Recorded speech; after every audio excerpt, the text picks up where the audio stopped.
Hello, ladies and gentlemen, what's going on? This is Force with some more Friday Night Magic. Today, we will be playing Guardians of Light. Yes, we will be guarding the light with enchantments and creatures that get pumped up from enchantments. That's actually exactly what we'll be doing. This is a aura enchantment-based deck with a focal point of which being the core Spirit Dancer. We're going to keep this hand. It's pretty decent. We're running actually 25 lands with this current list, so I don't mind that we just have 2 in the opening hand because we're likely to draw into more lands that we need. We do have a couple of 6-drops in this deck, but really only a couple. Quite literally, I think there's only 2 6-drops, maybe like 3 or 4 or 5 drops, and then everything else is 4 and below, with the majority of the curve sitting around 3. Okay, so we are going to...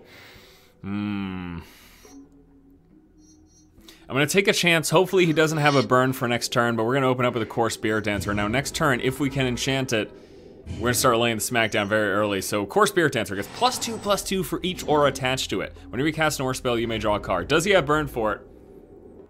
He could wait till I try to enchant it though, so. Okay, so now it's time for the enchantments. We're going to start with Divine Favor. Gives a creature +1/+3. I gain life. Please resolve.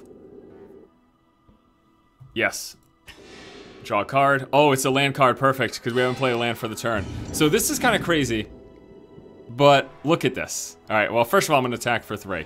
So this is how this works. The enchantment itself gives the creature +1/+3, okay? I also gain 3 life when it comes into play. Also, core Spirit Dancer gets +2/+2 every time enchantment's on it. So instead of just getting +1/+3, it gets +2/+5, making it a 3/7. Also, whenever I cast an aura spell while this card is in play, I get to draw a card. It is unbelievable. It is so good. So I can either take 5 damage, or I can allow him to draw 3 cards. I'm gonna have Browbeat deal 5 damage to me, because I'm gonna be gaining life very soon. We've got some lifelink in this deck, which we're gonna be throwing down. I actually think we can throw down some right now. So I could do an Auramancer. That's no point in that right now. I can give the creature straight up lifelink. I can also put this Unquestioned Authority, which is gonna give my creature protection from creatures. I'm gonna go for right now. We're gonna play 1 for a lifelink. So this is gonna give him lifelink, but he's also gonna get +2/+2 because he gets pumped up again for every enchantment attached to him. I draw a card because I'm playing an aura spell. So he is now a 5/9. We're gonna play a, we're also gonna play a Sun Striker. Okay, so this is just a 2/2 creature with a lifelink, and I can enchant him as well. But frankly, a lot of times I'm more focused on enchanting the single creature. You do worry about sort of spending too much on a single unit with target removal. But the good thing is the opponent that I'm facing with a red deck, he isn't likely to have exile target creature or destroy target creature. He's likely to have burn spells which will deal damage to creatures, but he needs to do enough damage in order to kill it, which it's not likely he's going to be able to do. Okay, so he's gonna play a 1/1 Grim Lavamancer. So what he did, first of all, is he threw down a Flame Break, which dealt 3 damage to all creatures. I mean, he's dead this turn, and the player who was playing just left. We now have the AI replacing him, but basically he's dead this turn because I'm gonna pump this guy up. Oh, actually, it's not quite death. I'm sorry, it's not quite death, but he'll be dead soon. 7/11. Now, the opponent cannot block this because I just put an enchantment on my core Spirit Dancer, which gives him protection from creatures. So what that means is that creatures cannot block him. He can block creatures, but then those creatures won't deal damage to him. It basically protects him from anything other than spells, essentially. So the opponent's dealing some damage to me, but it doesn't really matter. I gain so much life from the lifelink. Opponent's down to 2, so we're gonna be hitting for 7, and then that is basically going to be the game. What a great start! What a great start to this episode of Friday Night Magic. We frankly don't need to do anything else. We've got some other stuff. I could search my library. Actually, yeah, whatever. We're just gonna, let's move into combat phase, attack for 7, and wrap up this first game with a solid victory. Okay, in our opening hand for game number 2, a little plains heavy, but honestly, with the Spirit Dancer plus a aura for it, I don't mind it. Because as soon as we throw this down, we're gonna start drawing cards because of the Spirit Dancer. So we're gonna keep this hand. We are absolutely going to keep it. I mean, if you play the Spirit Dancer and your opponent doesn't remove it right away, it really starts to snowball. It's kind of awesome. It's really kind of awesome. All right, so opponent goes, throws down a Terramorphic Expanse, passes the turn. We draw into another Plains. Again, we are running a little land heavy. It's a bit land heavy. The reason for it is because with no acceleration and the fact that I have a few 6-drops in the deck, I wanted to be better safe than sorry, sort of. So that was sort of my mentality behind it. So let's see. Opens up with a blue, throws down a red, so he's gonna have... He might have the damage to kill my creature right now. Oh, plays just a Kiln Fiend. Okay, that's fine by me. This is a card gets pumped up every time he plays. Gets pumped up whenever he plays a direct damage, an instant or sorcerer spell, but most of which it will be direct damage. All right, we're gonna play down the Spirit Mantle right now. So this is gonna pump it up +1/+1. We will draw a card because Core Spirit Dancer lets me draw a card. And then he will get +2/+2 just from his innate. So he's now at 3/5. So the opponent's gonna have to do 5 damage to him to kill him. He's also got protection from creatures, which means my opponent can't block. I'm trying to think if I should be swinging or if I should be saving for blocking. I kind of want to save for block because it's pro creatures. I can pacify him next turn. All right, we're not going to attack right now. I'm going to save it for block. So with protection from creatures, what this means is that if he attacks, I can block and he will take no damage from it. Now, he will take damage from direct damage spells. The question is, does he have 5 damage with 3 lands that he can deal to this? The answer to that is probably a no. Not at this point in the game, at least. All right, we're going to play down a Pacifism on his creature. This will allow us to draw a card. See if he's going to counterspell it? Okay. So we should not draw the card, I believe. Oh, we still do draw the card. Okay. Awesome. That just returns it to my hand, though.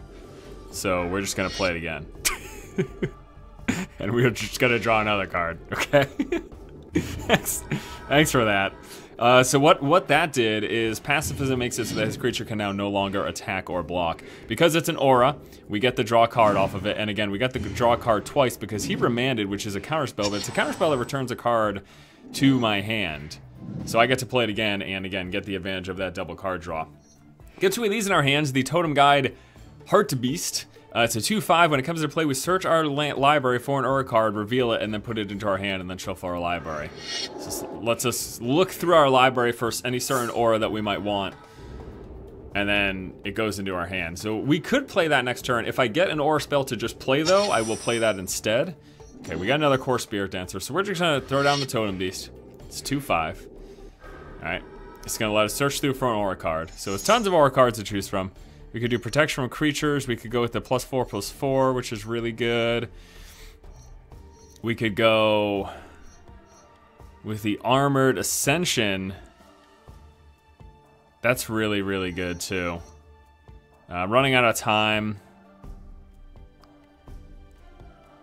We're gonna go with the Armored Ascension. So Armored Ascension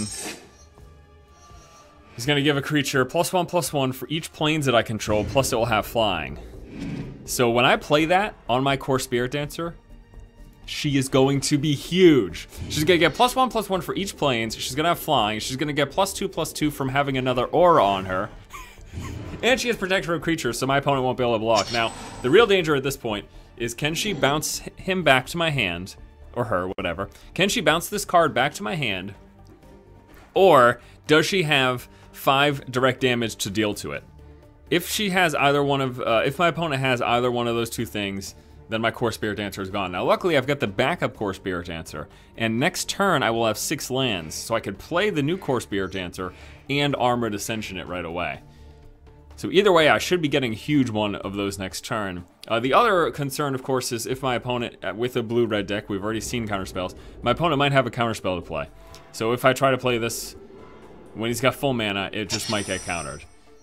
So what I'm gonna do, is I'm going to attempt to bait a counterspell if he has one. I just drew into my second Pacifism. We're gonna play the second Pacifism. If he has a counterspell, he may very well use it right now. If he does, then I'm very happy, because we are going to get a gigantic Core Spirit Dancer. So let's see if he uses the counterspell. He is going to throw down 2 damage to each creature and each player. Okay. Okay. And then he's going to throw down a Searing Spear.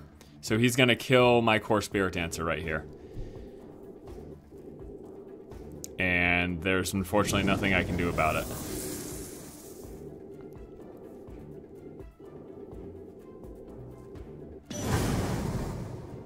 Alright. We get to draw a card from the aura coming through. That really sucks. But all hope is not lost because we do have a second core Spirit Dancer. So the question is, do I want to play it right now and risk it potentially dying next turn? I mean, he just used a bunch of burns, so he might not have enough. It is going to be a 2/4. I think I need to do this now because if I try to do it next turn, then he might just save enough lands for counterspelling. So I should at least get this going now. I'm also going to get some card draw. Plus, we're still hitting him for 2 this turn. So I'm going to attack with this. So my thinking is, yes, I could have waited till next turn so I could do the core Spirit Dancer plus the Armored Ascension to make it huge. But the truth is, if he had direct damage, he could have done it. If I played this next turn and it resolved without a counterspell, he could have burned it before the Armored Ascension resolved. And he could have also saved enough mana to counterspell me even playing the Spirit Dancer. So while he might have burn, 4 damage worth of burn to kill the core Spirit Dancer, I think it was still worth taking the risk. I mean, he's at 10, we're at 18. He's down to 3 cards. We've been drawing tons of cards. Now, unfortunately, most of them have been lands, but he doesn't necessarily know that, so. All right, I'm going to attempt to bait another counterspell. I'm going to attempt to play an Auramancer. This is going to cost 3, and what it does when it comes into play, we get to take an enchantment from our graveyard, put it into our hand. So let's see if he has a counterspell, if he's going to. No, it resolves. So we will take the Spirit Mantle. Confirm. Okay, I feel like if he had a counterspell, he would have used it. So I'm going to attempt to play the Armored Ascension now on my core Spirit Dancer. Nope. Okay, now what he's doing is he's playing Burn Spell to kill it. My question is, I think the burn will resolve before my enchantment does, so he's gonna kill it. All right. We still get to draw a card. That's really unfortunate. So there's 2 of our core Spirit Dancers. So that's exactly what I thought may have potentially happened. If you're wondering why he's not blocking, don't forget the pacifism is still in his creature. That was a concern of mine that entire time, that could have potentially happened. But right now, he's pretty much out of burn. We still have a creature in play that we're continuously hitting him with, and we're going to be able to search through for a pretty awesome enchantment and put it on our creature next turn. So he just played a 4/4 Charmbreaker Devils. Beginning of your upkeep, return a random instant or sorcery card from your graveyard to your hand, and also whenever he plays an instant or sorcery, that pumps up Charmbreaker Devils. I think we can win, let's see, 5, 6, 7, 8. No, we can only play a 3-drop. I can give him protection from creatures. Alright, well, let's do the totem right now. Let's do the Totem Guide Heartbeast. It's going to let us search through for an enchantment. And we will search through for... We already have one of these. I can grab an Angelic Destiny, which might secure the victory for next turn. So we're going to grab the Angelic Destiny. Now, for right now, we're just going to play Spirit Mantle on our Unsummoning Sickness creature. Now, this is going to give him +1/+1, making him a 3/6, but it also gives him protection from creatures. Now, what that means is that he can't block with his 4/4 Charmbreaker Devil. Now, the big concern with this card is... Sure, I can pacify it to stop him from attacking me. Or blocking. But this thing's gonna get huge in 1 turn. Now I do have, he gets back a Remand, so there's his temporary counterspell. He's got 2 other cards in hand. 4, 8, 12, 4, 8, 12, 16. He could potentially kill me this turn if he played 3 instant or sorceries with enough burn to kill my Totem Guide Beast. Because this will get +4/+0, so he's got 3 cards in hand. If he played 3 instants or sorceries, it's going to go 4, 8, 12, 16. That'll be 16 damage. And if enough of that is burn for my creature, then he could win right now. So it might have been better to... Oh my gosh. He's gonna do that for 5 to himself because he realizes he lost the game. I guess. I'm assuming that's why. Anyways, game number 2 is a win. And on to our third and final matchup for today. Core Spirit Dancer. And that's basically it. We're sitting on no enchantments for the Spirit Dancer right now. Which I don't really like. Alright. Well, no Spirit Dancer in this hand, but we do still have a 2-drop creature, and we've got a 3-drop enchantment to put it on. And the Armored Ascension. So, as much as, like, I love Core Spirit Dancer in my opening hand, but if there's no auras to trigger her, and to pump her up, and to get that card draw going, it's almost not worth, like, you know, maybe I'll draw into the Spirit Dancer in the next few turns, who knows. Alright, we're going to be playing the Bushido deck. This will be an interesting matchup. Potentially my life gain could outpace the opponent's damage. So yeah, always remember with Bushido, it's not just a 1/1 creature, okay? It's a 1/1 creature with Bushido 1. So what that means is when he is blocked or becomes blocked, he gets pumped up for whatever his Bushido number is. So if he attacked me with a Retainer and I tried to block with my 2/2, he would have a 2/2 that would kill my 2/2. Actually, they would kill each other because he doesn't have first strike or anything. All right, we're gonna throw down this, which is going to let us draw a card and give my creature protection from creatures. So spell resolves, card is drawn. There's a Core Spirit Dancer, beautiful, beautiful. And then we attack for 2. He cannot block it. It has lifelink innately. The creature itself has lifelink, so 2 goes through. He is down to 18. We are up to 22. Turn is passed. So we're gonna have the Core Spirit Dancer probably next turn, and then the Armored Ascension on the Core Spirit Dancer the turn after. Or we could even put it on this guy since he's protection from creatures. Sure, the pump up won't be as much. Because the Core Spirit Dancer does get 2 more pump up. He's gonna play Sword of Fire and Ice. Very interesting. Equipped creature gets +2/+2, has protection red and blue. Whenever equipped creature deals combat damage to a player, Sword of Fire Ice deals 2 damage to a creature or player, and you draw a card. So what that means, actually, is if I play the Core Spirit Dancer and he attacks me with that, and it goes through, he can deal 2 damage to my Core Spirit Dancer. However, I could save my Sunstriker to block, which is what I'll probably do. So I am going to play the Core Spirit Dancer right now. My other play would be Idyllic Tutor, or I could just Armored Ascension. However, I want to wait until my Core Spirit Dancer is in play. I really want that card draw. Card advantage is so huge that I want it. I want it. So here's hoping he does not have burn for my Sunstriker. You know, or my Spirit Dancer. If he kills my Spirit Dancer, then that throws everything out the window too. So he's gonna equip the Sword of Fire Ice.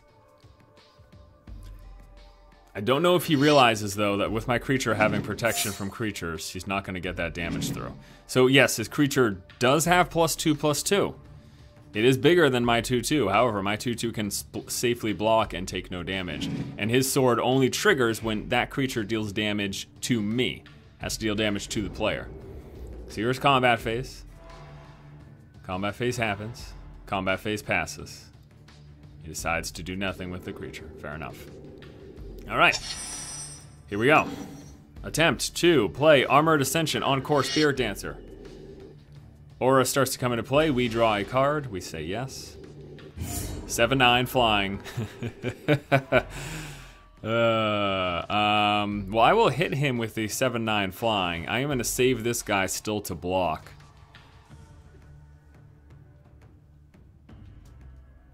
I'll tell you why once again. So 7/9 flying, that's going to go through. There's nothing he can do about that.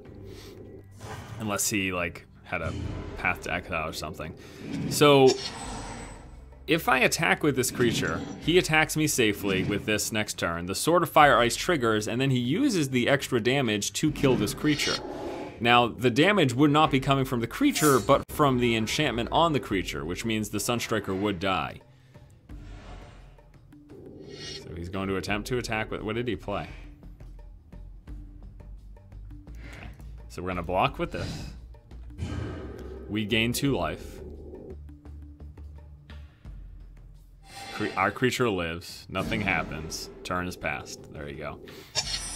Alright, we're going to play another Plains. That's 8, 9, 10. We're going to play an Idyllic Tutor. Search the library for enchantment card, reveal it, and then put it into your hand. Shuffle your library. All we need to do is find one enchantment to put on our creatures. And we're going to go, let's just go with a Spirit Mantle. This is going to be enough extra damage to win the game this turn. So there's the Spirit Mantle. We will then play the Spirit Mantle. It is going to go on our core Spirit Dancer. It's going to get +1/+1 from the aura, ++2/+2 from its innate, turning it up to an 11/11. And then we will attack with that. Just the 11/13. And that, my friends, is the match. That is going to do it for this week's episode of Friday Night Magic. Let's wrap things up by taking a quick look at the deck list here for Guardians of Light. Opening up with one lifelink, just a nice low drop aura, especially, you know, you core Spirit Dancer on turn 3. You can do core Spirit Dancer lifelink. It then becomes a 2/4 with the lifelink, and you get to draw a card for 3 mana. That's quite the deal. We've got 4 of the core Spirit Dancers, pretty much the focal point of the deck. Although the deck can certainly function without them, it's just that much stronger with this card in play. That card draw gives you such a huge advantage, letting you draw into more auras and just sort of snowballing this strength. Now, the biggest weakness of this deck is that you rely on few creatures that are pumped up through auras. So playing opponents that have direct single target removal can be very strong, and that can be a tougher matchup. But you've got other creatures besides the Spirit Dancer, and they still get affected and benefited from the auras, and you can certainly still win with them. 3 of these Sun Strikers, it's just a nice body. It's a 2/2 for 2 that has lifelink. The Spirit Mantle, +1/+1, and protection from creatures. You saw how effective that attribute is. Protection from creatures really makes a big difference. Divine Favor, it's a 1/3. You gain 3 life when it comes into play. It gives a creature +1/+3. Pacifism, this is for locking down your opponent's creatures. The great thing is you also get the card draw off of the core Spirit Dancer, because it's just whenever you play an aura, not when you just play an aura on one of your creatures or something. So 4 of those to lock down opponent's creatures. We get the Auramancer to fetch auras from your graveyard. It's also a 2/2 body. Pariah, here's a pretty cool combo. So you saw a few of the auras that we have that give our creatures protection from creatures. If you then put Pariah on a creature that has that, so say you have Unquestioned Authority. Enchanted creature has protection from creatures. And then you Pariah that same creature, all right? You can let all creature damage hit you every combat phase from your opponent. It will get redirected to that creature because of Pariah, and that creature will be protected from all of that damage from Unquestioned Authority. It basically makes it so that you will take no damage from creatures. Now, damage you take from spells that get redirected to Pariah can still harm that creature, but it's a really nice little combo. Griffin Guide, enchanted creature gets +2/+2, has flying. When that creature dies, you get a 2/2 white token into play. There's Unquestioned Authority for protection from creatures, plus card draw. Idyllic Tutor for enchantment search, 2 of those. The Dawn Elemental, it's a 3/3, prevent all damage that would be dealt to Dawn Elemental. So, Pariah onto this card, your opponent's screwed. Unless they remove Dawn Elemental, with direct removal, they cannot damage Dawn Elemental. Any damage dealt to you gets redirected through Pariah to Dawn Elemental, and there you go. Prevent all combat damage. It would be dealt to Seraph of the Sword. It's 4 for a 3/3 flying. Angelic Destiny, enchanted creature gets +4/+4 flying and has first strike. When that creature dies, you get to return Angelic Destiny to your hand. Armored Ascension, enchanted creature gets +1/+1 for each planes you control and has flying. Retether, return each aura card from your graveyard to the battlefield. Only creatures can be enchanted this way. So you get to basically, if it's late game and a bunch of your auras have been have been put in the graveyard from your opponent killing creatures that the auras were attached to, if you get any more creatures in play, toss Retether down. All of those auras come back into play attached to your creatures. Totem Guide, Heart Beast allows you to search through for auras. Sigil of an Empty Throne, whenever you play an enchantment, which all of the auras in this deck are also enchantments, you get a 4/4 white flying token into play. Admonition? Yeah, there we go. Admonition Angel. I don't even know the name of this card, but I know it's really good. It's a 6/6 for 6 flying landfall. Whenever a land enters the battlefield, you may exile target non-land permanent other than Admonition Angel. Exile any non-land permanent. It's unbelievable. And then when it leaves the battlefield, you have to return all those exiled cards back to the battlefield. But think about it. Every time you play land with this card in play, you can exile your opponent's creatures, enchantments, artifacts, whatever. It's unbelievable. And then we got Final Judgment for destroying all creatures. And there you go. That's decklist, guys. Thanks so much for watching. Hope you have a great day. Hope you enjoyed Friday Night Magic, and I will see you next week for some more Magic the Gathering. Take it easy, guys. Keep watching and keep owning.